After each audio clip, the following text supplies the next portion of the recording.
Texans are stuck in another economic doom loop because Donald Trump keeps playing games with our livelihoods. If you've given up following the day-to-day news about MAGA's trade wars, I don't blame you. The president makes threats, he backs down, he announces deals that don't exist, he kicks the can down the road with new deadlines. It is exhausting. Most of us here in Texas are just trying to get ready for back to school here in a few weeks or to figure out how to pay for groceries. But here we are on the crazy train again. If a deal isn't in place with Mexico by August 1st, we're looking at a 30% tariff on all goods that come into the United States. Trump's own Commerce Secretary was on the news this weekend saying that this time the deadline is real and that everyone is on the clock. So no extensions, no more grace periods.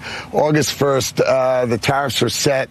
They'll go into place. People like Howard Lutnick have talked so much nonsense this year that it's impossible to believe most of what he says. But we have to pay attention because Texas is exactly where it would hurt most. We could be looking at losing tens of thousands of jobs here in our state. The tariffs are nothing more than a tax that working Texans will pay through higher prices at the H-E-B or Kroger or Walmart. Like everything else MAGA does, it hurts working Texans, but not billionaires. But the MAGA officials who run our state aren't exactly taking this seriously. Back in February, Greg Abbott basically said he was cool with Donald Trump gambling with our economic security so he can do other things. Remember, tactics like this occurred during the first Trump administration, and we got through it. Texas remained a very robust economy at that time. Same thing's going to happen this time.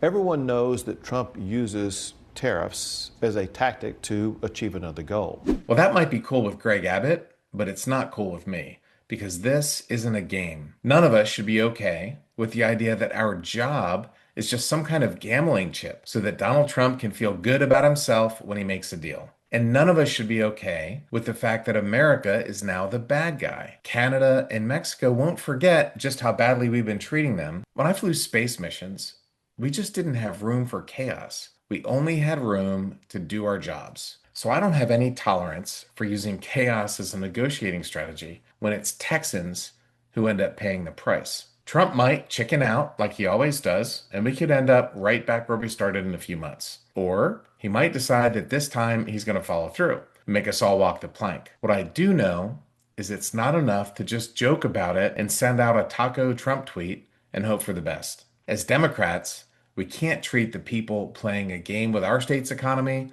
like we're playing some kind of game ourselves. So the sooner Texans have leaders who will do their jobs, like the astronauts I used to work with, the sooner we'll all finally be able to rest a little easier. No chaos, no surprises, no excuses, just get the job done. I know what it takes to bring that kind of energy to a mission. It's the only way I know how to do a job. And it's time Texas had someone bringing that energy to DC.